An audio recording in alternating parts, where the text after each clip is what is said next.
Yo, yo, yo, what is up? What? It is me, Barandini,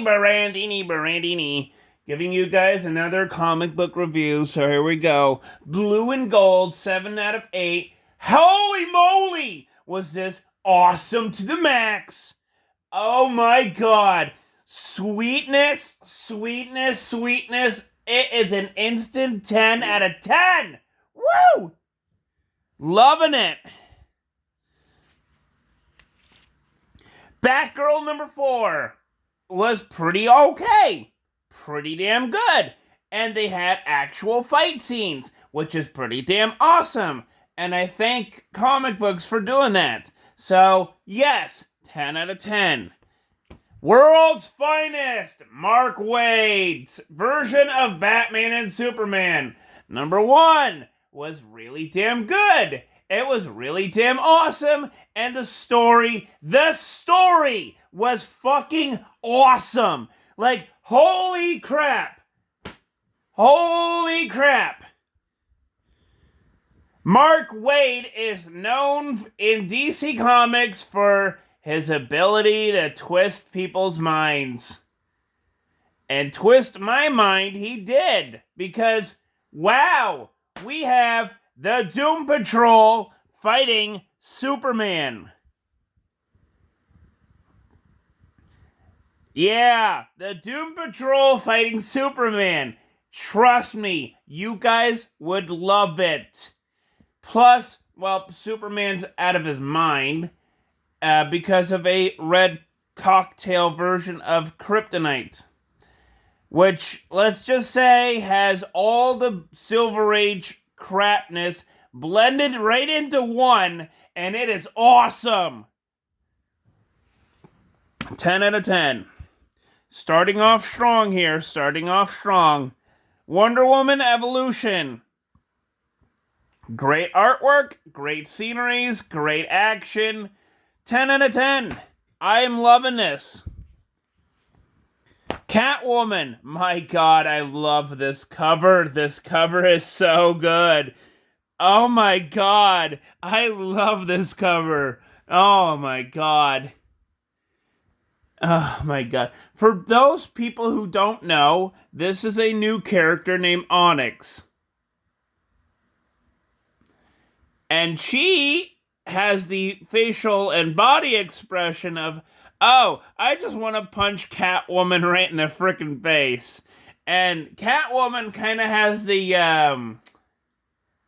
how should I say it? She has like this weird-esque Jim Carrey-esque facial expression. And it's pretty frickin' awesome. Seriously. I mean, I'm not calling her crazy, but like, the Jim Carrey-esque face, for her expression, just makes it even more worth it.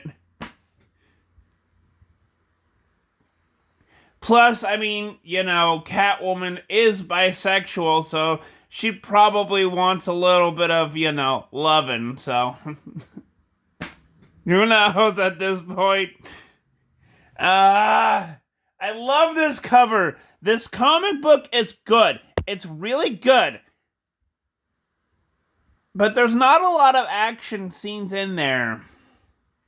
I'll give it a solid 8 out of 10. I love the artwork. The story is really good because it has to do with criminal gangs and Gotham's underworld.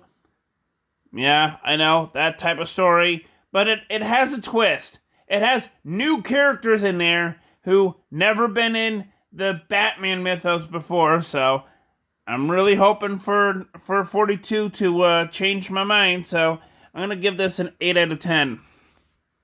That face, though. I love that face. I love it.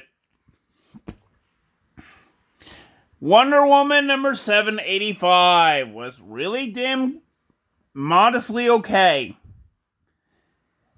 It was just a filler arc for the for the trial of the Amazons. And that was it. Just a filler arc in the issue of Wonder Woman in number 785. Whew.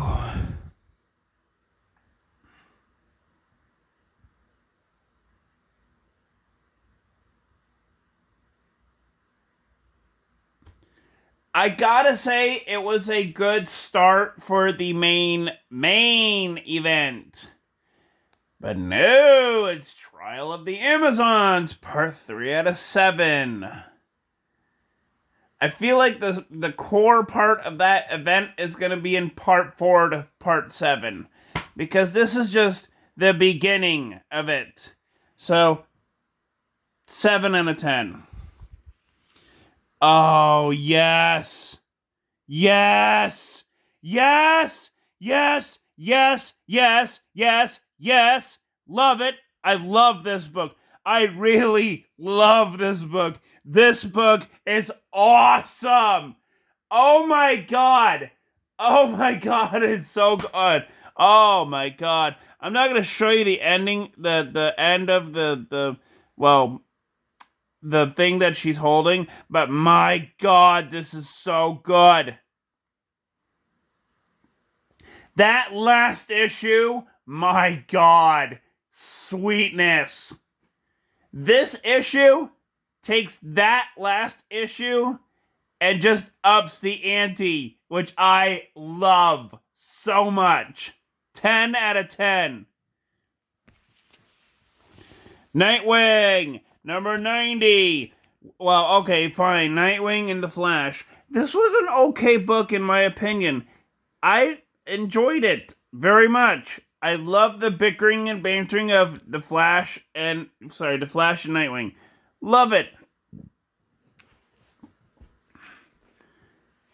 I'm just excited to see what's going on, what's going to be going on next issue. So, 10 out of 10.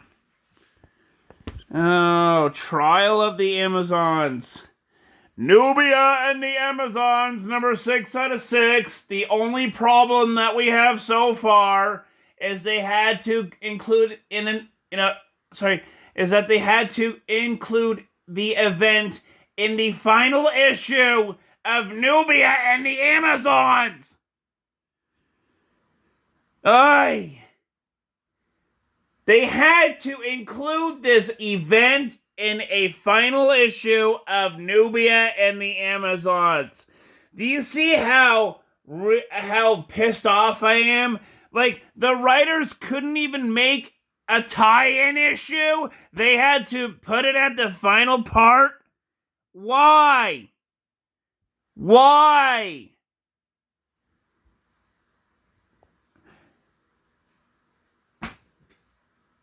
I don't understand. They could have had another issue where it's just a tie-in, one shot to Nubia and the Amazons with this event going on for Wonder Woman. But no! Some person who was in charge of the writers and editors thought, oh, we should go ahead and put it in the final issue of Nubia and the Amazons. Don't worry, nobody will figure it out. La la la. Screw you guys.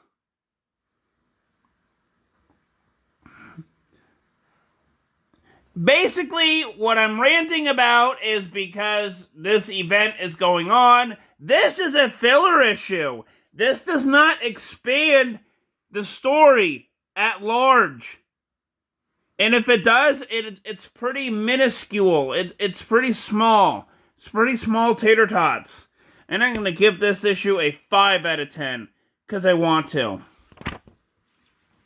Trial of the Amazons. The main event. And this is really confusing for people who do not read comics.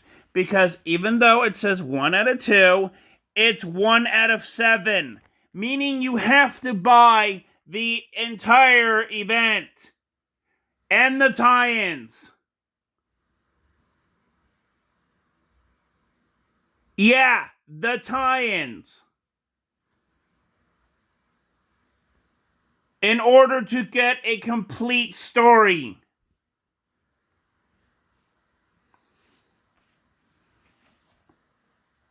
This artwork was amazing. The action of the interior dialogues and just the characters, the way that they were moving in this right here with the introduction to the third tribe of Amazons. Freaking awesome! Why? Wonder Girl, Yara Flor, my man. I called her a man. My woman! There we go. Yes, Yara Flor is the best Wonder Girl version ever, in my opinion. Although I do like Donna Troy and Cassie Sandsmark. I love them both, but I feel like they've been overused by DC for so many years. It's time for Yara Flor, baby. Come on! 10 out of 10. Robins. Yeah, it says Robins. This issue was okay in my opinion. I enjoyed it, very much so. And I'm excited to see what happens in the final issue. 10 out of 10. Oh God, I hate this book so much. This book can kiss my butt because I don't really care for it at all. 1, they made Scarecrow to be the villain. 2, they made Psycho Pirate a person with manipulating emotion powers be the victim. Yeah, the guy that was in charge from last year's event with Infinite Frontier, they made him to be a victim of Scarecrow. Why? Why? This is the same guy who, in Blackest Night, okay, made everybody fall in love with each other. And yes, there were 2 dudes kissing each other. In Blackest Night.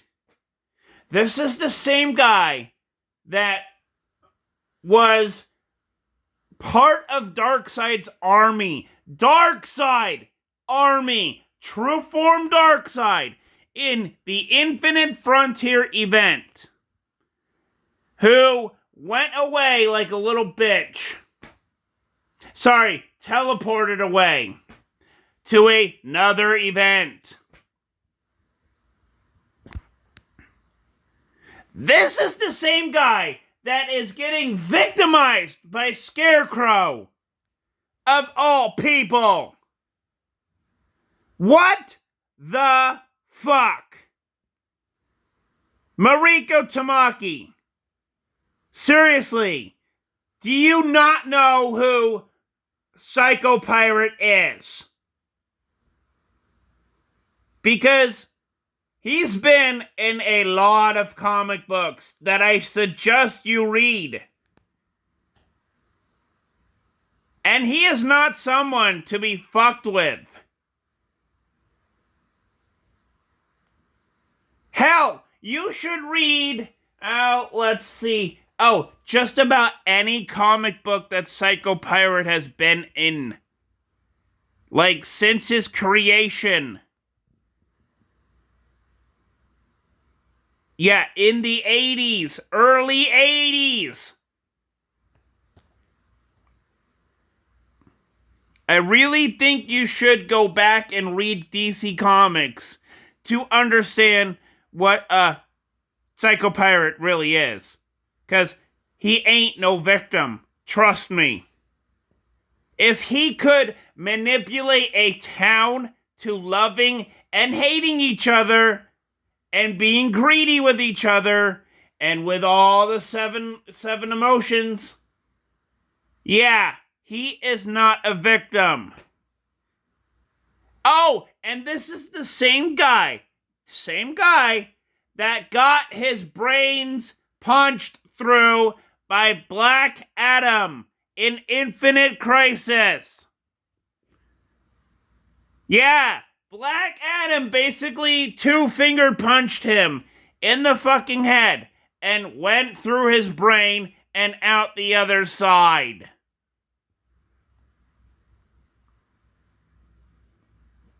For this reason and for all the other reasons, I have asked the writer to actually do when it comes to reading comics and writing comics and knowing their backstory, knowing their history and superpowers. I'm going to give this a 1 out of 10. The lowest of my 1 to 10 scores is a 1 out of 10 because this comic book sucks and it made Psycho Pirate the victim when he was trying to help everybody be managed with their own emotions. Because there are some really psycho, crazy, batshit, insane people in Gotham that could really use his help. And Mariko Tamaki made a victim out of him.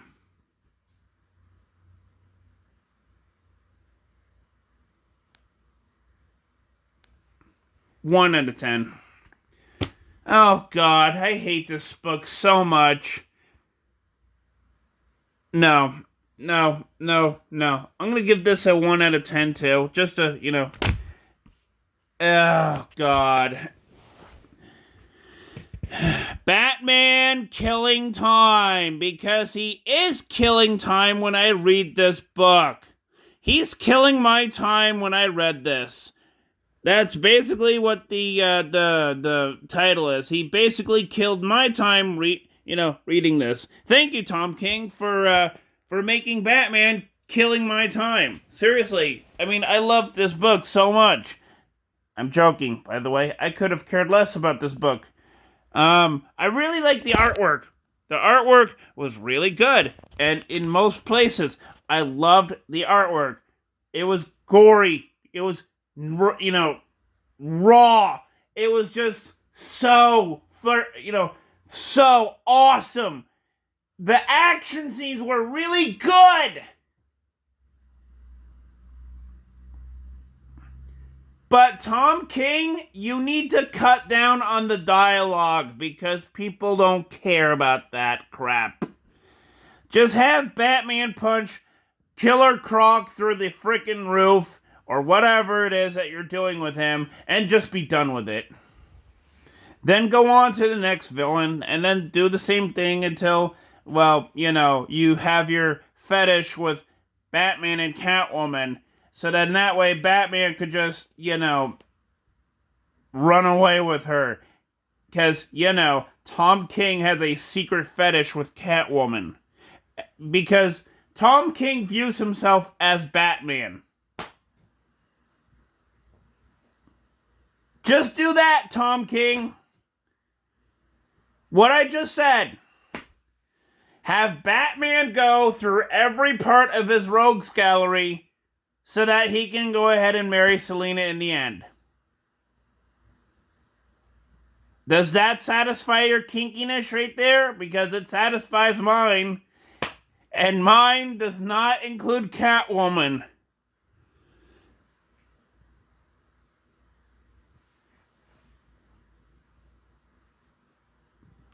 I'm going to heck for this one.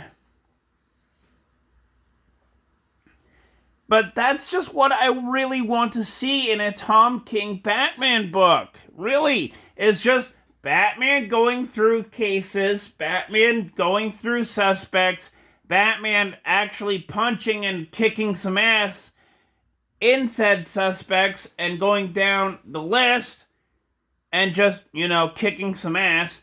And then Batman going out with Catwoman. Because we all know that Tom King views himself as Batman. And he just wants to, he wants to flock Catwoman. He wants to flock her out of her,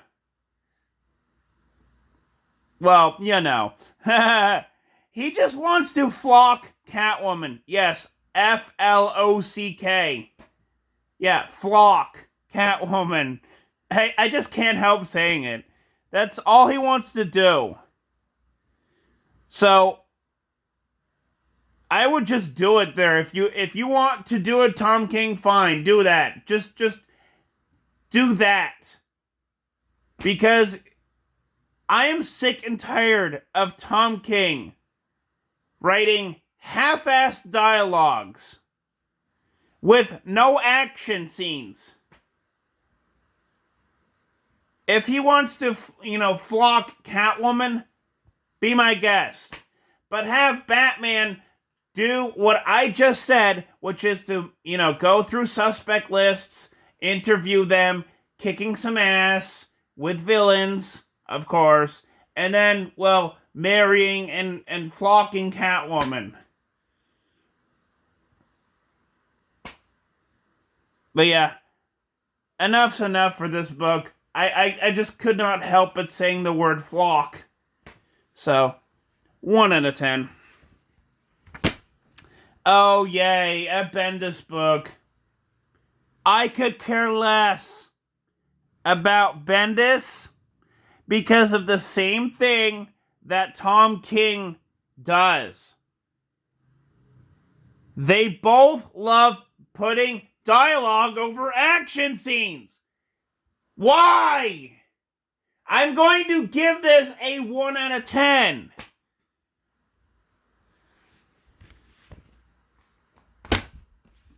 Same thing with this one, but the artwork is fantastic. I will give the artwork, because the artwork is a saving grace in this book, a 3 out of 10. So yeah, that's it for me. That's it for my comic book review. Please like, subscribe, and I will see you guys in the next video. Peace out.